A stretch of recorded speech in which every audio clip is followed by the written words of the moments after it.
Hello everybody, it's MegaChowFun and welcome to my tutorial on how to find diamonds. Now we have a lot of things to cover in this tutorial, so I'm not going to waste your time. In fact, it might be a little bit fast-paced, so I've included a lot of information in the description, so if you'd like to check that out, please do. It'll definitely help along with your learning and my teaching. Okay, first things first, we have to look at where diamond can spawn in the world. Now, just if you're wondering, this is a flat grass map, and it spawns pretty low to the ground. As you can see, we're almost at bedrock level. And normally when you spawn a default world, you're at about sea level, which is 62, so we're very, very high up compared to where diamond spawns. And diamond will spawn between layer 15 and layer 1. Now, if you don't know what all this gibberish means, go ahead and press F3 on your computer, and you will bring up the Minecraft debug screen.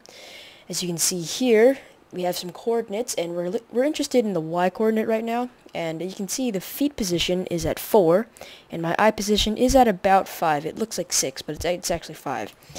As you can see here, this is layer 5. And this is really useful, actually, in finding diamonds. Now, I have some probabilities here, as you can see, for which layers produce the most diamonds from a sample space provided by Minecraft Wiki.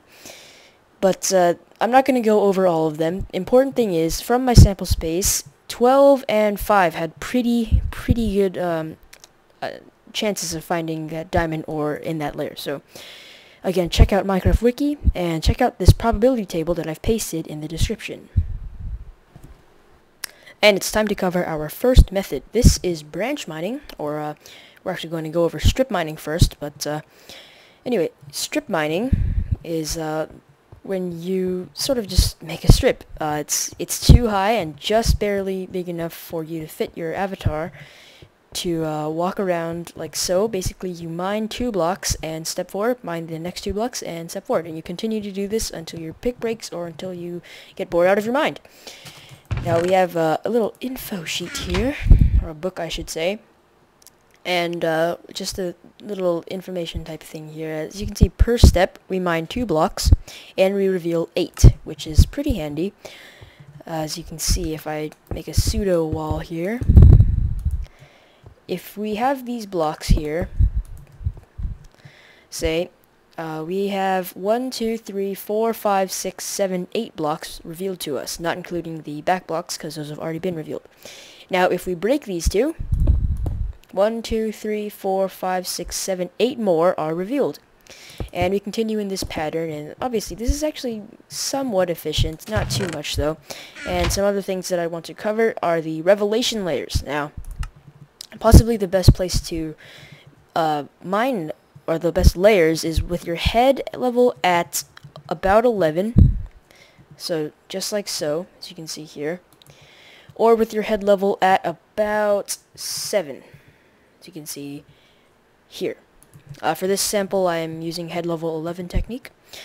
Now, one more thing that I need to cover about this before we go into the sort of statistics and blocks revealed is that lava will spawn at layer 10, which means you're going to run feet first into lava if that ever happens to come by your path, and this is very hazardous and can potentially kill you and lose half of your stash, which is something that you don't want. So when you're doing this when you're using this technique, I should say, be very wary. It may seem like the type of thing you do AFK, but you can definitely fall into lava, and it's not a pretty sight.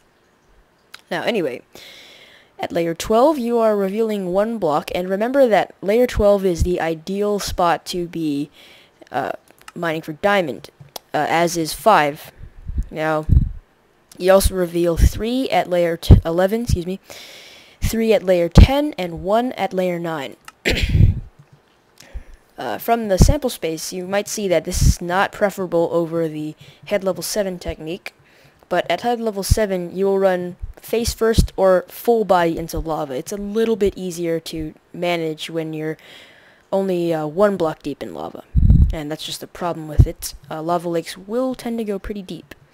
So if you're mining with your head at 7, be wary, as is with 11.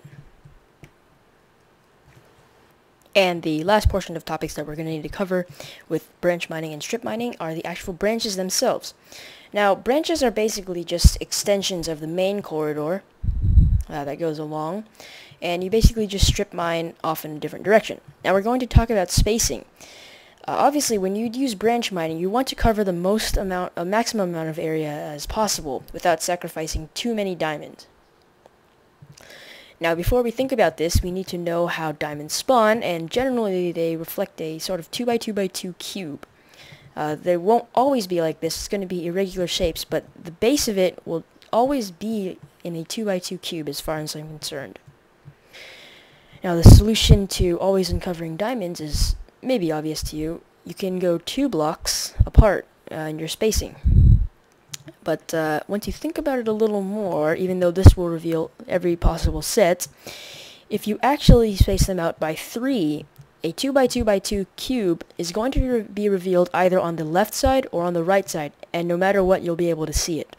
So it's actually quite efficient to use this method. Of course, it is possible, note, very, very unlikely, but possible that you will miss maybe 4 max diamonds in this manner by spacing them out by 3.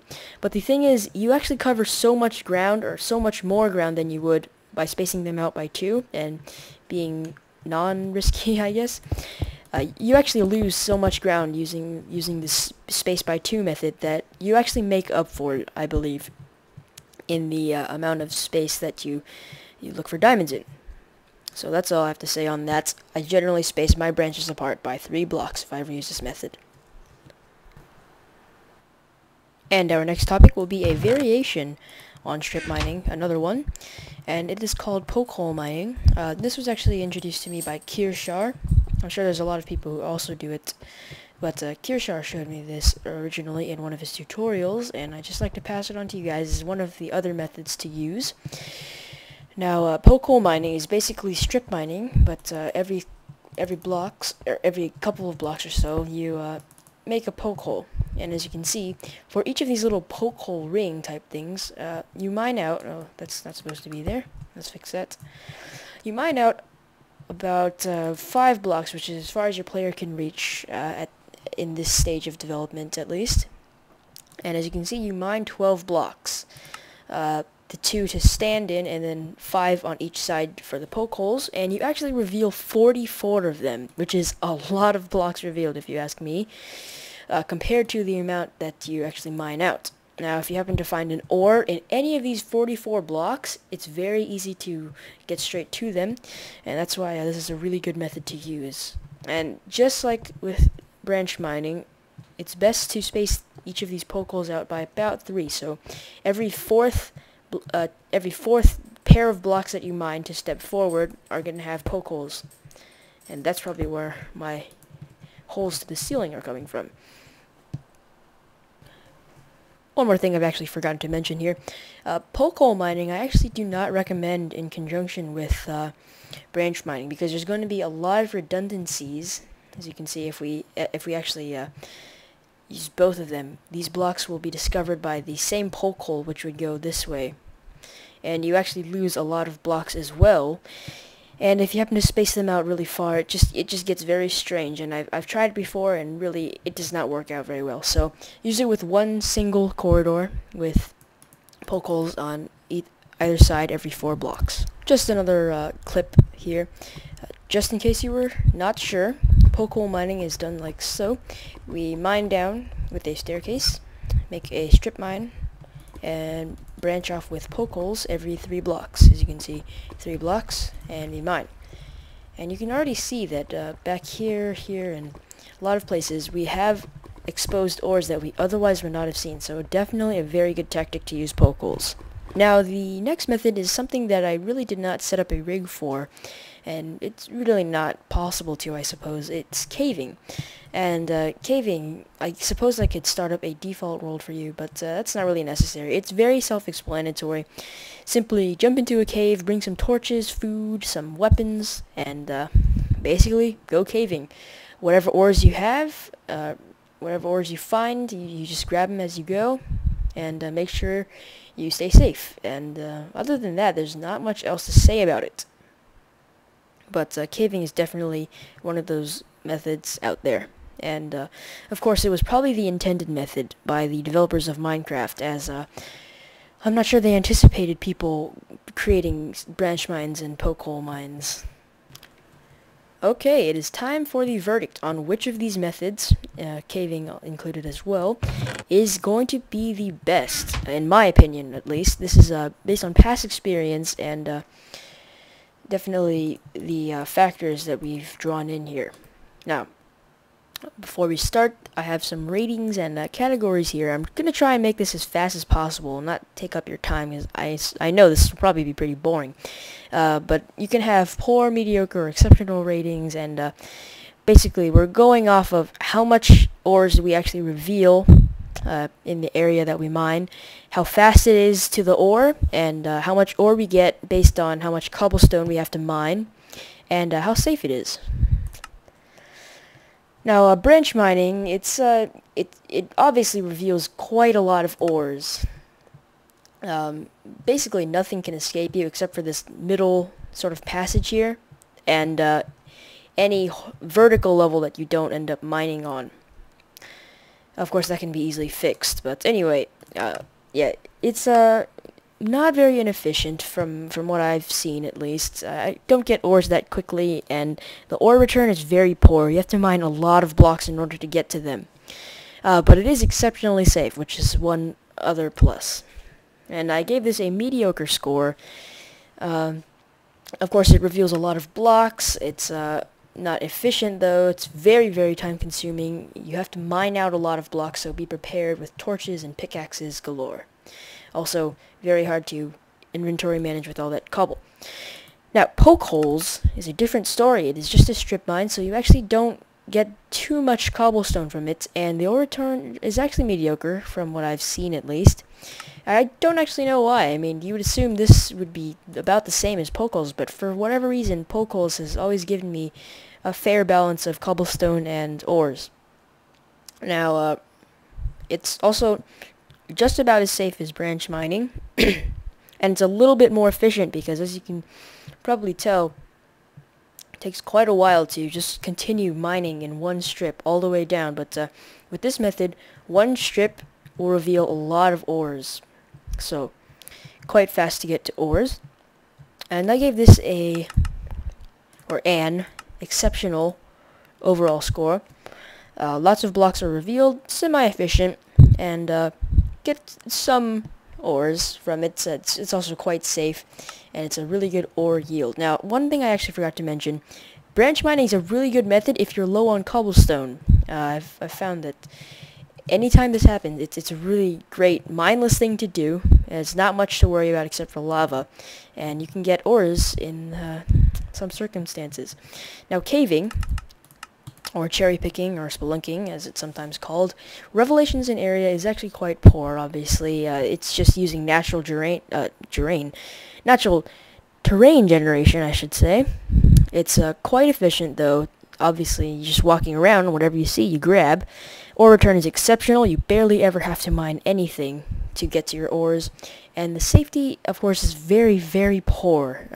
Lava everywhere. Of course, this goes for branch and pokehole mining, but you have mobs to worry about, you have fall damage to worry about. There's just so many other factors you really don't have to worry about with pokeholes or branch mining or strip mining in general. So I still gave this an exceptional score. You find ores really quickly with this method, don't get me wrong. Now, if you look at our final page here, my verdict, I put pokeholes as number 1, caving as the number 2 method, and branch mining as the 3rd. Of course, this is based on past experiences, and remember to just tell me from experimentation in the comments what you find to be the best method to use when looking for diamonds. And that's pretty much all I have on the subject of finding diamonds, but I have one little extra thing that I'd like to go over, which will help you increase your diamond supply. This is what you first do with your diamonds. So when you first find diamonds, only mine out 5 of them. It might sound a little bit weird at first, but trust me, mine out 5 of them. Use 3 of them to make a diamond pickaxe, and mine out exactly 4 obsidian. You're going to want to save that diamond pickaxe for enchantments later. But use the rest of the diamonds to create yourself an enchantment table, and try and get a full enchanting rig going. Now, once you have a sort of mob trapper XP farm type thing, you can probably get to level 30 quite quickly. And you're going to want to be looking for level 30 enchantments on your iron pickaxes to get a set of these: Silk Touch and Fortune 3. Let me toggle downfall because it's annoying as fart. As I was saying before we were rudely interrupted, you're going to want to get a Fortune 3 and a Silk Touch pick. As you can see, if I switch my game mode here, and I'm not sure, this is some sort of a glitch, but I suppose it might be a glitch or it might be intended, but when I use this Silk Touch pick here, you can see that I don't get diamond ore back, but I also don't get stone back, so I'm not really sure what's going on there. I believe it might be some sort of bug. But anyway, normally you'd use a Silk Touch pick to collect the ore blocks, and later when you're in the safety of your own house, you can use a Fortune 3 pick. Now, Fortune 3, the effects are not quite obvious there, but as you can see, we got 2 diamonds from this. Let's actually bring this down here. We're getting more diamonds than we would have normally, and even though it's semi-random, we're getting a lot more diamonds than we should have. We already have 21, and we only mined, what, 1, 2, 3, 4, 5, 6, 7, 8, 9, 10 blocks. I think I did my counting right there. But anyway, yeah, we're getting a lot of diamonds for this, and just being a little bit more patient has ended up more than doubling our diamond supply. So, very smart thing to do. So, hopefully I didn't drag out this tutorial too long, but yeah, that's all I've got for you guys. So, make sure you check the description. Got a lot of useful info there, like the probability chart and all the statistics for each method. And just in case you forgot already, the best way to use your first 5 diamonds. And yeah, thank you guys for watching, and I will see you all next time.